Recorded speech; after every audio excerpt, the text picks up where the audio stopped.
사랑의 하나님 아버지 감사합니다. 오늘도 주의 말씀으로 우리의 길을 비추시고 또 인도해 주셔서 밝히 알고 믿음의 길을 갈 수 있도록 축복해 주옵소서. 본문을 읽고 묵상하기를 원합니다. 성령님께서 직접 우리 심령 가운데 임하시고 말씀해 주시옵소서. 예수님 이름으로 기도합니다. 아멘. 10월 13일입니다. 사도행전 15장 1절부터 11절의 말씀입니다. 이방 선교에서 가장 중요한 오늘 문제를 다루고 있는 이야기가 나옵니다. 예수께서 그리스도가 된다, 즉 구세주가 된다 하는 이 개념은 이방인들은 전혀 꿈꿔보지도 못하고 상상해보지도 못한 그런 말씀입니다. 유대교에서 하나님께서 이스라엘 백성들에게 다윗의 후손 중에서 하나님이 이 세상을 구원할 자를 왕위에 영원히 앉을 그런 왕을 보내신다는 그런 약속의 말씀을 믿고 유대인들은 그런 하나님을 믿으니까 그 메시아를 보내줄 것을 믿고 살았기 때문에 예수님이 그분이다 아니다 이 논쟁 가운데서도 입증이 되고, 그리고 또 예수님이 행하신 모든 일을 보고 사람들이 믿음으로 받아들이는 일이 벌어진 것입니다. 그러나 이방인들은 유대교의 배경이 없기 때문에 사실상 메시아의 개념도 가지고 있지 않은 데다가 또 예수를 믿게 될 때는 유대교와는 전혀 다른 그런 문화권에 살다가 예수를 믿게 되니까 사실상 그 믿는 모습이 많이 다를 수밖에 없었습니다. 문화적인 차이죠, 그죠?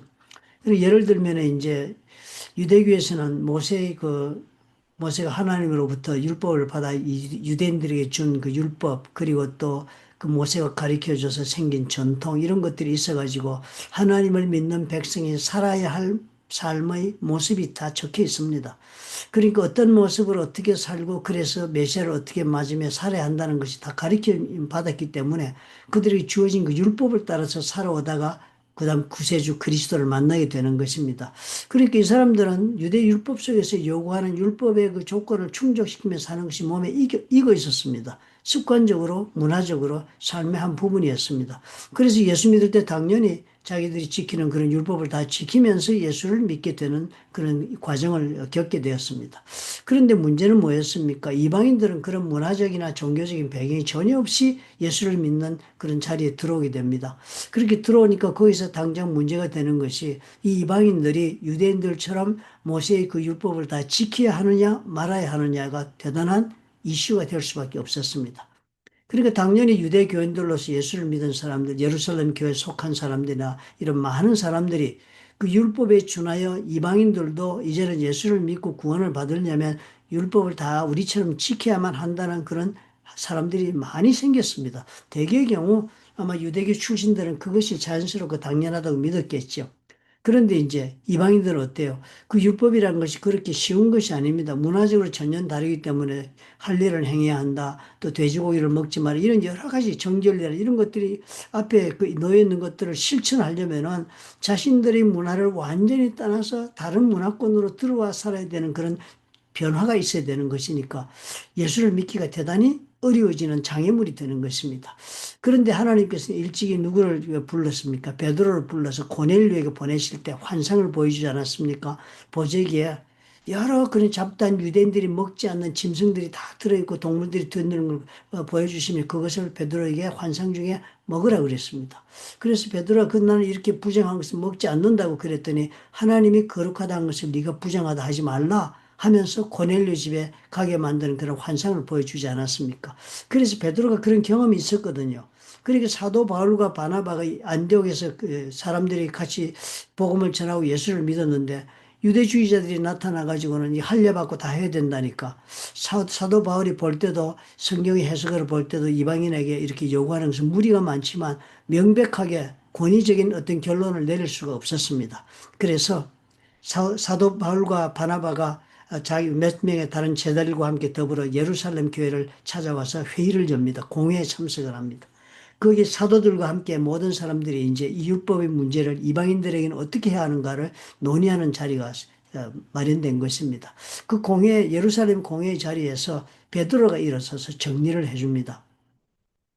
이 율법은 정말 우리가 가장 필수적인 거 목매어 죽이고 그래서 피가 들어있는 고기를 먹지 말아야 하는 것은 우리가 모세 율법에 그렇게 해서 아직도 이방 땅에서 우리 유대인들 가운데는 그런 목매 짐승 피가 있는 고기는 먹지 않는 것이 있으니까 그런 것만 좀 혐오스러운 것만 좀 양해하여 지켜주고 나머지 모든 율법에서는 자유하다고 베드로가 유권 해석을 내려줍니다. 자신이 개인적으로 하나님의 성령의 인도하심 가운데 경험한 게 있었기 때문입니다. 이것이 참으로 놀라운 복음의 문을 여는 정말 하나님의 성령의 신적인 그런 결정이 된 것입니다. 그래서 사울과 바울과 바나바는 거기에 다른 증인들을 데리고 다시 안디옥으로 돌아가게 됩니다. 그 다음부터는 이방 땅에서 이 유대 율법주의자들이 와서 아무리 그런 말을 하더라도 권위적인 결론이 나 있으니까 이방인들에게는 예수를 믿더라도 율법의 그 모든 할례나 그런 요구사항을 의무적으로 요구할 필요가 없다라고 그렇게 판정하고 복음을 전하게 되었으니까 복음을 전하는 이방의 길이 활짝 열리게 된 것입니다. 참으로 놀라운 하나님의 준비하심이 이곳에도 미리 있었던 것을 우리가 발견하게 됩니다. 구원은 어떻게 율법이 아닌 은혜로만 구원받는다는 그 복음의 그 진수의 그 내용을 이제는 그대로 전파하고 지킬 수 있도록 그렇게 하는 일은 이미 베드로와 고넬료를 통해서 사도들에게 알게 하시고 그리고 바울과 바나바가 복음을 전하면서 그 일을 따라 그 복음의 장벽을 제거하고 이방 땅에 자유롭게 복음을 전파할 수 있도록 그렇게 하나님이 이미 예비하신 일이 진전이 되고 있는 것입니다. 이제는 하나님의 권위 있는 판단 아래 이방인들은 율법으로부터 자유하고 오직 은혜로만 구원을 받는다는 믿음 가운데 복음이 더 편만하게 전파되게 된 사건을 우리가 보는 것입니다. 하나님이 이 모든 문제를 이미 준비하시고 그리고 집행하시는 것을 우리가 봅니다.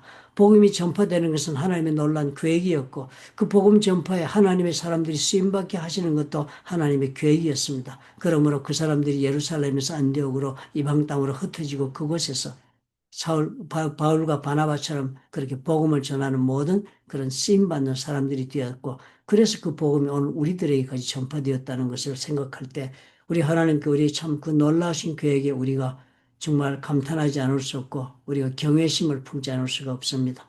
그런 놀라운 계획 가운데 하나님 예비하신 구원이 오늘 우리에게 임하여서 우리가 예수 믿는 자가 되었습니다.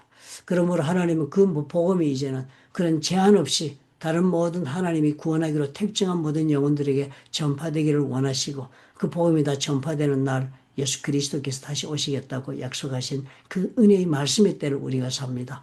이렇게 거저 은혜로 우리가 구원을 받았으니 그 은혜에 합당한 삶을 우리가 살아야 되겠다는 것은 당연한 우리가 하나님을 사랑한다면 그런 당연한 반응으로 우리 신앙생활을 하게 되는 것이 마땅하다 생각이 듭니다. 기도하겠습니다. 사랑이 많으시고 좋으신 하나님 아버지, 우리가 참으로 주님 은혜 가운데 구원을 받았음을 기억하게 하시고 참으로 그 유대교의 그 모든 역사를 통하여서 그리고 이방 땅에 복음을 전하는 이 모든 준비된 과정을 통하여서 바라볼 때 하나님의 그 원대한 계획 속에 오늘 우리의 구원도 아버지 포함되어 진행되어 이루어진 것을 압니다. 놀라운 아버지 하나님의 이 계획 속에 우리가 경외함을 품고 하나님의 사역 속에 우리가 살아감을 감사와 찬양으로 하나님 앞에 돌려드립니다. 우리가 주님 아버지 앞에 그러므로 복음을 위하여 쓰임받을 수 있는 그런 도구가 될 수 있다면 하나님 그런 축복의 기회도 우리 모두에게 허락해 주옵소서. 예수님 이름으로 기도합니다. 아멘.